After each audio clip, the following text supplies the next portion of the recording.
할렐루야. 우리 옆에 분들이 믿음으로 선포합시다. 하나님께로 돌아갑시다. 제가 늘 반복하지만 한 번에 끝내면 참 좋은데 한 번 더 해야겠어요. 하나님께로 즉시로 돌아갑시다. 한 번 더 인사하겠습니다. 아멘. 지난주에 한 방송사 PD로부터 이런 문자를 받았어요. 어떤 문자를 받았냐면, 목사님, 올해 동부교회 표어가 뭐예요? 여러분, 뜬금없는 질문 아니에요? 별로 이렇게 연락 잘 안 했는데 뜬금없이 그분이 저한테 왜 동부교회 표를 묻는 걸까? 그래서 제가 단문으로 그걸 왜 물어요? 이렇게 했어요. 그랬더니 그분이 하시는 말씀이, 작년에 저희 교회를 방문했을 때 저희 교회 표가 너무 강렬한 도전이 됐다는 거예요. 그래서 이 너무나 강렬한 도전이 되었기 때문에 자기 방송에 이 표를 자주 인용을 했다는 거예요. 아마도 허락받지 않고 사용한 것이 미안한 마음도 있었고, 또 한편으로는 작년에 이러한 이 표를 가지고 우리가 믿음 생활을 했으니까 올해는 동부교회 성도들이 어떤 표로 믿음의 첫 발을 떼었는지가 궁금했던 것 같아요. 그래서 저한테 물었던 거죠. 여러분, 우리 동부교회 2025년도 표가 뭐죠? 여러분, 이거는 즉시 나와야 되는 이유가 뭐냐면 이 앞에 뭐라고 써 있어요? 눈치가 있으면 우리는 기본은 하더라고요, 늘. 다시요. 우리 동부교회 올해 표가 뭐예요? 그렇죠. 하나님께로 돌아오라, 하나님께로 슈브하라라는 거죠.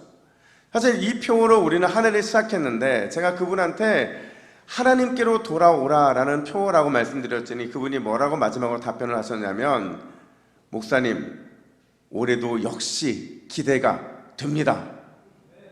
다시요. 여러분, 이분은 저희랑 상관없는 PD예요. 근데도 어떻게 반응하셨는지 잘 보세요. 목사님, 올해도 기대가 됩니다. 목사님, 그리고 동부교회 파이팅입니다. 이렇게 말씀하시더라고요.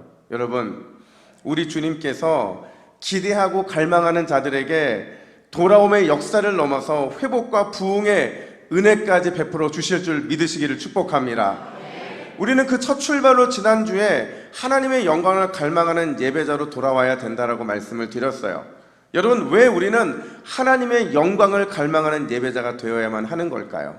그 이유는요, 하나님께서 우리 동부교회에, 우리 동부교회 여러분들에게 영광스러운 특권을 위임하셨기 때문에 그래요. 근데 이 특권은요, 우리로 하여금 하나님의 계시를 받게 만드는 특권이고, 이 특권은 영광스러운 임재를 경험하게 만들고 심지어 감당할 수 없는 은혜 가운데 살아갈 힘을 주더라는 거죠. 여러분, 우리가 위임받은 영광스러운 특권, 그게 뭐예요? 그게 뭐예요? 예배죠. 예배라는 보물을 통해서 하나님은 우리에게 자신을 계시하시고 영광으로 임재하실 뿐만 아니라 감당할 수 없는 큰 은혜를 베풀어 주고 계신 거죠. 그러면서 뭐라고 말씀하시느냐? 미스바, 이 미스바라는 망대의 파수에 올라가서 전심으로 하나님의 영광을 갈망하는 백성들에게 우리 하나님이 어떤 놀라운 일을 행하시는지 똑똑히 지켜보라, 이렇게 말씀하셨다는 사실이죠. 여러분, 결국에는 예배의 승리가 우리의 삶의 승리가 될 줄로 믿습니다. 우리가 예배를 통해 얼마나 하나님의 영광을 경험하느냐, 그게 우리의 삶에서 모든 삶의 열쇠가 될 수밖에 없다라는 거예요. 오늘은 또다시 예배에 대한 얘기를 한 번 더 제가 설교를 할 텐데요, 오늘 본문은 이렇게 시작이 됩니다. 우리 2절 말씀을 같이 읽습니다. 시작. 아침에 다시 성전으로 들어오시니 백성이 다 나오는지라 앉으사 그들을 가르치시더니. 아멘. 자, 여러분, 단어를 잘 보세요. 성전이 등장을 해요. 그리고 백성들, 청중들이 등장을 하죠. 그리고 예수님의 설교가 시작이 돼요. 자, 성전, 청중, 또 설교, 이걸 종합하면 뭘까요? 그렇죠, 예배죠. 특별히 예배 가운데 말씀의 선포, 그게 지금 이루어지고 있는 겁니다. 근데 바로 그때에 한 여자가 어떤 사람들의 손에 이끌려 오게 되는데, 3절을 보니까 이 여자가 음행, 즉 간음하다가 잡힌 현행범이었어요. 그리고 이 여자를 끌고 온 사람들은 서기관들과 바리새인들이었죠. 이들은 성전, 이 예배와 관련돼서 너무나도 전문적인 지식을 가지고 있는 사람들이었어요. 그들이 예수님께 이 여인을 끌고 와서는 이렇게 묻습니다. 우리 4절과 5절 말씀을 함께 읽습니다. 시작. 선생이여, 이 여자가 간음하다가 현장에서 잡혔나이다. 모세는 율법에 이러한 여자를 돌로 치라 명하였거니와 선생은 어떻게 말하겠나이까. 예배 도중이었다고 말씀을 드렸어요. 말씀이 선포되고 있던 중에 설교자이신 예수님께 갑작스러운 질문이 던져지고 있는 거죠. 근데 이 질문에 대해서 예수님이 할 수 있는 대답은 두 가지밖에 없어요. 이 둘 중에 하나를 선택해서 할 수밖에 없는데, 하나는 뭐냐면 이 여인을 뭐 해야 된다는 거예요? 용서해야 된다는 거예요. 용서하라. 또 하나의 답변은 뭐냐? 돌로 쳐서 죽이라는 거죠. 근데 이 두 가지 질문을 합하면 결국에는 이 질문을 통해서 예수님을 시험하고 넘어뜨리려 하는 정교한 올무를 그들이 놓고 있더라는 거예요. 이게 왜 정교한 올무냐? 여러분, 만약에 예수님이 용서하라고 말씀하시면 이거는 몇 계명을 어기는 거예요? 7계명을 어기는 거죠. 간음하지 말라라는 이 7계명을 어기는 것이기 때문에 용서하라는 대답을 해서는 안 되는 거예요. 만약 돌로 치라고 말씀하시면 이거는요, 예수님은 늘 말씀하실 때 서로 뭐 하라고 하셨어요? 사랑하라. 늘 말로는 사랑하라고 하셨는데 그 사랑을 예수님 스스로가 부인하는 꼴이 되니 이건 역시도 대답해서는 안 되는 답인 거죠. 여러분, 만약에 똑같은 질문을 여러분들에게 드린다면 여러분들은 뭐라고 대답을 하시겠어요? 오늘 본문의 예수님은 이 교묘한 함정을요, 아주 기가 막히게 역전을 시키시는데, 아니 더 정확하게 말하면 그들의 요구에 주님이 답하시기보다는 오히려 그들의 요구 앞에서 한 사람의 인생에 직접 개입하시는 그 기회로 삼으셔서 그 한 사람을 은혜의 자리로 초청하시고 참된 예배자로 살아가는 것이 무엇인지를 그들에게 가르쳐 주고 계시더라는 거죠. 여러분, 과연 예수님은 이 한 사람의 인생에 어떻게 개입하시고 또 은혜의 자리에서 그 한 사람을 어떤 참된 예배자로 세우고 계시는 걸까? 첫 번째로요, 여러분, 예수님은 우리의 인생에, 따라합시다, 사랑으로 개입하셔서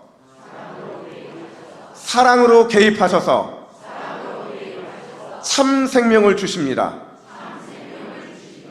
자, 여러분, 우리가 성경에서 가장 잘 아는, 믿는 사람이라면 무조건 알아야 되는 말씀이 있어요. 구원을 요약한 말씀인데 어떤 말씀일까요? 그렇죠. 요한복음 3장 16절 다 아시죠? 우리 한번 보지 마시고 믿음으로 한번 이 말씀을 고백해 볼까요? 시작. 하나님이 세상을 이처럼 사랑하사 독생자를 주셨으니 이는 그를 믿는 자마다 멸망하지 않고 영생을 얻게 하려 하심이라. 아멘. 여러분, 이 말씀을 오늘 이 간음한 여인, 간음하다 잡혀온 이 여인의 인생에 예수님이 부어주시더라는 거예요. 하나님이신 예수님께서 이처럼 이 여자를 사랑하사, 이 말은 무슨 말이에요? 그녀의 인생에 사랑으로 개입하셨다라는 거죠. 그리고는 멸망하지 않고 영생, 참 생명을 얻게 하려 하심이라. 무슨 말이에요? 그녀의 인생에 이제부터 참 생명이 시작될 수 있도록 그 생명을 선물로 주고 계시더라는 거죠. 그 관점에서 오늘 본문을 보면, 오늘 본문에는요, 딱 둘로 나눠주는 구조가 돼요. 어떤 둘로 나눠주느냐? 한 영혼을 향해 참사랑과 생명에 주목해 주시는 예수님, 그리고 그런 것에는 전혀 관심이 없고 오직 자기의 목적을 달성하기 위해 성전에 온 사람들, 누구예요? 서기관들과 바리새인들죠. 딱 이렇게 둘로 나뉘어지고 그게 나뉘어지는 것을 보고 있는 한 여인이 등장을 해요. 그 여인이 누구예요? 가늠하다가 현장에서 붙잡힌 바로 이 여자더라는 거예요. 사실 오늘 본문에서 우리가 관심을 가질 필요가 없는데 늘 관심을 갖는 구절이 있어요. 그 구절이 뭐냐면 바로 6절과 8절인데 우리 먼저 6절을 읽겠습니다. 6절입니다. 시작. 예수께서 몸을 굽히사 손가락으로 땅에 쓰시니. 다시요. 6절 화면 띄워주세요. 6절입니다. 6절, 8절 두 개 같이 붙어 있어요. 자, 시작. 손가락으로 땅에 쓰시니. 또 8절도 같이 있습니다. 시작. 다시 몸을 굽혀 손가락으로 땅에 쓰시니. 여러분, 우리 그렇잖아요. 자꾸 쓸데없는 데 관심을 갖잖아요. 이 구절에서 우리가 관심을 갖는 부분이 뭐예요? 예수님이 땅에 뭘 쓰셨을까? 여러분, 걱정하지 않으셔도 돼요. 여러분만 그런 이상한 생각하시는 게 아니라 2000년 기독교 역사에서 많은 사람들이 그 고민을 했어요. 근데 여러분, 다양한 해석이 나왔는데 그 중에 대표적인 게 세 가지예요. 첫 번째는 뭐냐면 여자를 끌고 온 서기관들과 바리새인들의 죄의 목록을 예수님이 바닥에 쓰셨다는 거예요. 그러니까 누구의 죄는 어떻고 누구의 죄는 어떻고 그거를 쓰시니까, 그거를 보니까 이 바리새인들과 서기관들이 양심의 찔림을 느낀 거죠. 그래서 도망을 갔다고 말을 하는 거예요.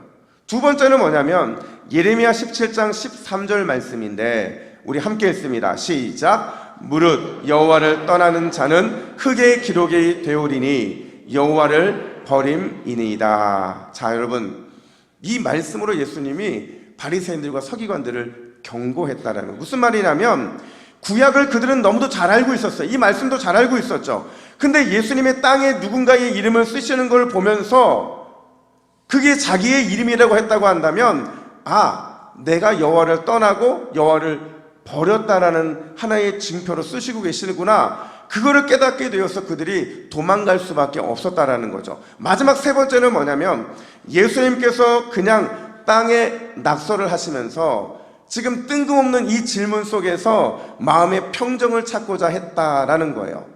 자, 여러분, 어떤 게 답일까요? 어떤 게 답이에요? 이게 답이에요. 선택할 수 없음. 왜냐하면 우리는 알 수가 없거든요. 여러분, 성경이 예수님이 뭘 썼는지 침묵하고 있는데 굳이 알 필요가 있습니까? 없어요. 근데 분명한 건 뭐냐면 예수님의 이 행동에는 의도가 있다라는 거예요. 침묵하시면서 몸을 굽혀서 손가락으로 땅에 2번에 걸쳐 했던 이 행동에는 예수님의 특별한 목적이 있으셨다라는 거예요. 그 목적이 뭐냐? 따라합시다. 주목! 따라하시라고요. 따라합시다. 주목!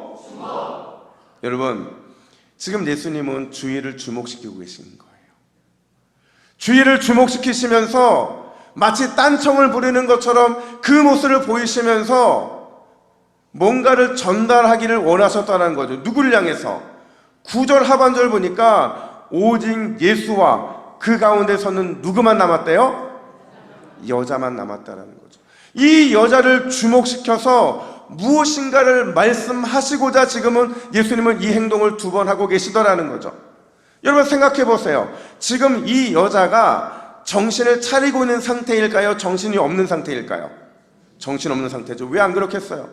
가늠하다가 현장에서 붙잡혔어요. 그리고 곧바로 성전에 끌려와서는 돌에 맞아 죽을 위기에 처했어요. 그러니 얼마나 정신이 없겠냐는 거죠. 정신이 있는 게 더 이상한 거죠. 또 자신의 모든 치부를 드러냈으니 얼마나 부끄럽고 창피했겠냐는 거예요. 그런데 여러분, 그런 자신의 죄에 대한 심판을 위임받으신 예수님께서 지금 어떤 행동을 하시느냐? 묵묵히 허리를 굽히셔서 땅에 무엇인가를 쓰시더라는 거예요. 몇 번에 걸쳐서? 2번에 걸쳐서. 2번은 무슨 뜻이에요? 강조라고 말씀을 드렸죠. 그리고는 이렇게 말씀하시는 거죠. 우리 11절 말씀을 같이 했습니다. 시작. 예수께서 이르시되 나도 너를 정죄하지 아니하노니 가서 다시는 죄를 범하지 말라 하시니라. 아멘. 예수님이 뭐라고 말씀하시냐면 나도 너를 정죄하지 않겠다. 그러니 가서 다시는 죄를 범하지 말라. 이게 무슨 말이냐면 예수님은 다른 것에는 관심이 없다는 거예요. 그녀가 과거에 어떤 잘못을 저질렀고 그래서 어떤 죄목으로 고발당했는지 그리고 어떤 판결을 내려야 이 올무에서 벗어날 수 있는지 예수님은 거기에는 관심이 없다는 거예요. 그럼 예수님은 어디에 관심이 있느냐? 이처럼 사랑하사 누구를요? 죄인인 이 여자를. 그리고는 사랑하셔서 참 생명 주시기를 원하신다. 누구에게요? 죄인이지만 예수님의 사랑을 입은 바로 이 여자에게 참 생명을 주시기를 원하신다라는 거예요. 여러분, 우리가 예수님을 만나면 그 예수님이 우리의 인생 속에 사랑으로 들어오시면 이런 은혜가 임하게 되는 줄 믿으시기를 축복합니다. 예배 가운데 예수님을 만나면 이 놀라운 은혜가 우리에게도 부어질 수밖에 없다라는 거예요. 근데 여러분, 사실 우리는 예수님 앞에 나오는데 그분이 우리의 인생에 들어오시는데 우리는 자꾸 우리 안에 있는 너무 많은 무거운 짐들에 집착을 하는 경향이 있다는 거예요. 예수님과 우리의 사이에 방해가 되는 짐들을 너무 많이 가지고 이 땅에 이곳에 오게 된다는 거죠. 아마도 다양한 죄의 문제가 있을 수 있을 거예요. 인생에 이런저런 근심 걱정거리들이 있을 겁니다. 또 심지어 나의 영적인 무지함과 그리고 내 감정 속에 있는 꽁꽁 싸매어져 있는 그 모습들이 내가 내 안에 해결되지 않아서 그 모습을 가지고 이런 나를 과연 예수님이 기뻐하실까? 이런 마음 가지고 우리는 여기에 집착하며 예배를 하고 있다라는 거예요. 근데 여러분, 기뻐하시기를 축복합니다. 기뻐하십시오. 왜냐하면 우리 주님은 우리의 그런 것에는 단 일의 관심도 없으세요. 우리 주님의 관심은 그럼에도 나를 어떻게 사랑할까? 그럼에도 나를 어떻게 사랑할까? 어떤 참 생명의 은혜를 나에게 베풀어 주실까? 바로 여기에 우리 주님의 관심이 있기 때문이죠. 사랑하는 여러분, 2025년도 예배마다 이처럼 사랑한다는 주님의 음성을 들으시기를 주님의 이름으로 축복합니다. 그 사랑을 통해 참 생명의 기쁨도 누리시기를 축원합니다. 우리 예수님은 그런 분이세요. 7일 동안 내가 얼마나 큰 죄인으로 살았는지, 또 어떻게 주님을 외면하며 부끄럽게 여기까지 오게 됐는지, 그래서 어떠한 강팍한 심령으로 이 자리에 왔는지 그런 것에는 전혀 관심이 없으시다는 거죠. 오히려 그것 때문에 스스로 정죄하고 심판하고 그래서 이 자리에 있을 자격이 없다고 낙심하는 영혼들, 그 심령들을 주님은 긍휼히 여기신다는 거예요. 그리고는 그 마음으로 예배의 자리에 나온 우리에게 이렇게 말씀하시죠. 나는 여전히 너를 이처럼 사랑한다. 나는 너에게 참 생명의 기쁨을 주기를 원한다. 여러분 기억하세요. 우리 주님이 오신 이유는 저와 여러분들을 얻고 회복시켜 평안 주시기 위함인 줄 믿으시기를 축복합니다. 이게 예배마다 우리가 누려야 될 은혜라는 거예요. 여러분, 지난 화, 수, 목 2박 3일 동안 저 부산 백스코에서 청소년 월드 캠프가 있었어요. 전국에서 8,000명이 넘는 청소년들이 이 집회에 참석을 했는데 저희 장로님들과 함께 가서 응원차 갔는데 도리어 거기에 모여있는 우리 청소년들을 보면서 정말 많은 은혜를 누렸어요. 근데 어제 제가 설교를 준비하고 있을 때 이 전체 집회를 진행했던 목사님이 그 중에서 한 학생의 간증을 올려주셨는데 제가 그 간증을 딱 보다마자 큰 울림이 있었고 도전이 있었고 왈칵 눈물이 쏟아지더라고요. 여러분, 오늘 저희가 오후 예배 때 금요일, 일요일 수료 예배를 하면서 우리 아이들이 어떤 은혜를 받았는지를 영상으로 보게 될 텐데 이 아이가 이렇게 간증을 하는 거예요. 뭐라고 간증을 하냐면 백스코에서의 마지막 날 백문일답을 하는 시간 8,000명의 청소년들이 함께 예수 그리스도를 부르짖을 때 나의 심판, 나의 구원은 오직 예수 그리스도라는 걸 인정하게 되었습니다. 우리의 구원은 누구십니까? 라는 이 질문에 예수 그리스도라고 대답했고, 심장이 뜨거워지며 뜨거운 눈물과 함께 감히 말로 표현할 수 없는 감격이 밀려왔습니다. 그 후 주님만이 왕이십니다를 찬양했는데, 우리 주님이 내 삶의 진정한 왕이시라는 걸 느꼈습니다. 그리고 친구들의 아멘 소리와 주여 부르짖는 소리가 그 넓은 백스코에 울려 퍼질 때의 감정은 정말 감당할 수가 없었습니다.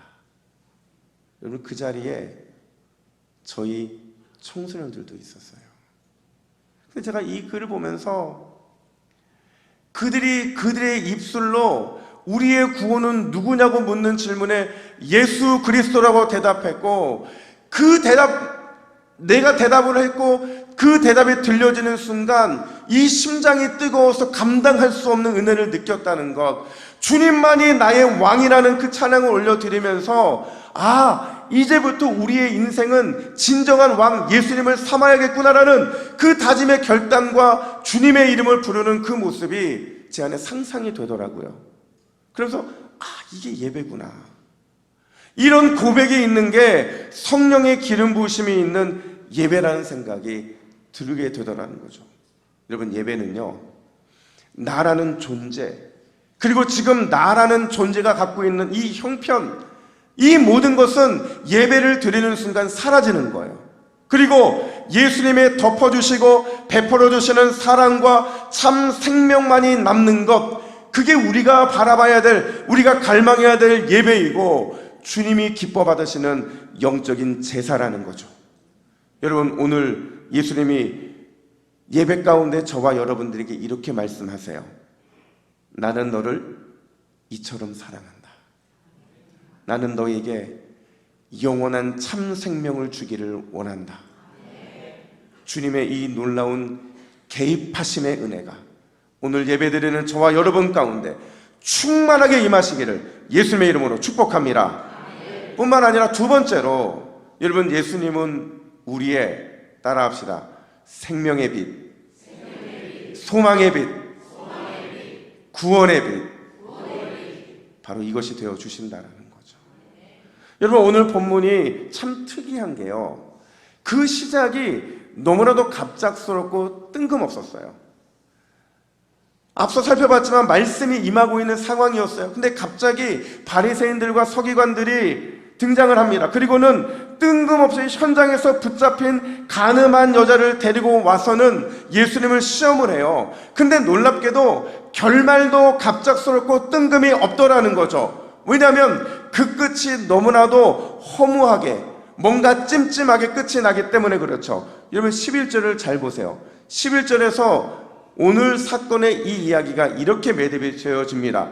11절 하반절 함께 읽습니다. 시작. 가서 다시는 죄를 범하지 말라. 자, 여러분, 이렇게 끝나면 우리가 어떤 질문이 생겨요?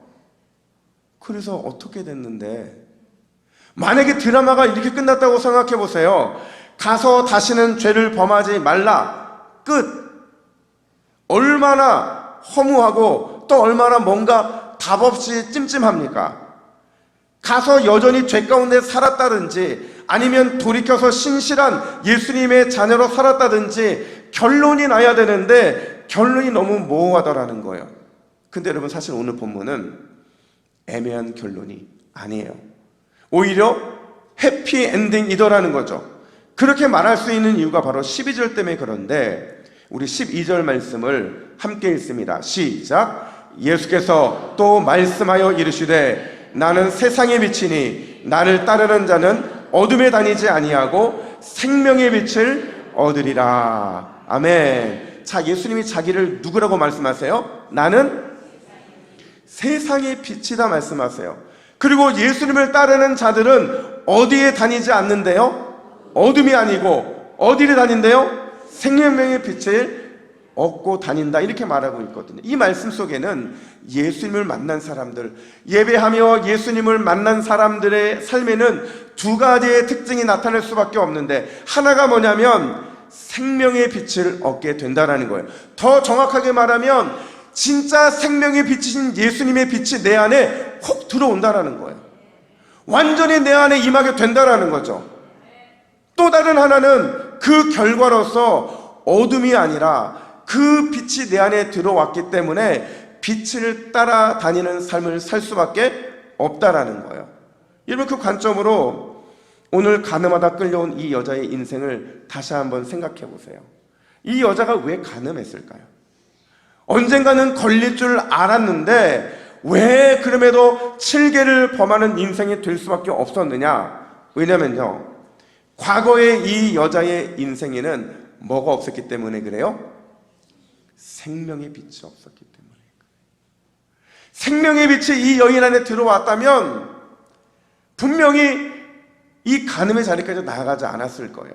근데 생명의 빛이 그녀 안에 들어오지 않았기 때문인 거죠. 여기서 생명의 빛이라는 것은 예수 그리스도를 통한 구원의 빛을 의미하죠. 그 구원의 빛이 성육신하신 예수님을 통해 이 땅에 오게 되었고, 대속의 십자가와 죄와 사망에서 승리, 즉 부활을 통해서 완전한 구원의 빛으로 우리 안에 들어오게 된 거죠. 근데 놀라운 것은 이것이 한 번 들어옴으로 끝나는 것이 아니라 예배할 때마다 여전히 신령과 진정한 예배, 다시 말하면 성령과 말씀을 통해 예배하는 우리의 삶에 들어오게 된다라는 거예요. 중요한 건 이렇게 생명의 빛을 경험했고 여전히 성령과 말씀 안에서 생명의 빛을 경험하고 있는 성도는 절대로 어둠을 따라다닐 수 없다라는 거예요. 어둠이 아니라 날마다 빛의 삶을 살아갈 수밖에 없다라는 거죠. 물론 여러분, 우리가 살아가는 이 세상은 여전히 계속해서 어두울 거예요. 암울한 미래가 펼쳐질 것이고 소망 하나 없는 흑암의 인생을 살아가게 될 것이지만, 그럼에도 그 모든 혼돈과 어둠은 참 빛이신 예수 그리스도가 임하시면 모두 속절없이 물러가게 될 줄로 믿습니다. 그렇기 때문에 비록 가늠한 이 여자의 그 이후 이야기가 없다 하더라도 우리는 짐작하여 알 수 있는 거죠. 이 여자는 예수님을 통해 나도 너를 정죄하지 않겠다라는 빛을 경험했을 것이고, 가서 다시는 죄를 범하지 말라는 그 빛의 사명을 품고 평생 빛 대신 예수 그리스도만 바라보며 승리의 삶을 살았을 것이라는 그 추측이 가능하다라는 거예요. 여러분, 히브리서 기자는 우리에게 이렇게 강권합니다. 히브리서 4장 16절 말씀 우리 함께 읽습니다. 시작. 그러므로 우리는 긍휼하심을 받고 때를 따라 돕는 은혜를 얻기 위하여 은혜의 보좌 앞에 담대히 나아갈 것이니라. 아멘. 여러분, 그리스도의 긍휼하심, 그 은혜의 빛을 우리가 받았다면 더욱 그 빛 가운데로 은혜의 보좌 앞으로 전진 또 전진해야 할 줄로 믿습니다. 무엇을 통해서요? 예배를 통해서. 영광의 예배를 갈망하면서 은혜의 보좌 앞으로 놀라운 구원의 역사가 일어나는 그 현장 속으로 우리가 나아가야 한다라는 거죠. 여러분, 2025년도 우리가 예배할 때마다 빛 대신 주님이 우리의 인생 가운데, 우리의 삶의 한가운데로 날마다 들어오게 될 줄로 믿습니다. 말씀을 정리합니다. 여러분, 예수님은 우리 인생에 사랑으로 개입하기를 원하세요. 사랑으로 개입하셔서는 우리에게 감당할 수 없는 참 생명 주시기를 원하시죠. 결코 잃어버릴 수 없는, 아무도 빼앗을 수 없는 영원한 생명을 주시기를 원하신다는 거예요. 믿으십니까? 뿐만 아니라 생명의 빛이신 우리 주님은 주님의 그 생명의 빛, 소망의 빛, 구원의 빛으로 우리 인생을 비추어 주시고, 우리가 이제는 어둠이 아니라 빛 가운데 날마다 승리하며 살아가기를 원하신다는 사실이에요. 여러분, 다시 묻습니다. 이 일이 언제 일어납니까? 우리가 예배할 때, 주의 이름을 부르며 기도하고 두 손 높이 들고 주님을 찬양할 때, 주님의 말씀 앞에 믿음으로 아멘 순종하며 나아갈 때 이 놀라운 은혜, 이 놀라운 기적의 일들이 일어나게 될 줄로 믿습니다. 여러분, 이 놀라운 주님의 역사를 맛보아 아는 모든 은혜를 갈망하는 예배자들이 되시기를 주님의 이름으로 축복합니다.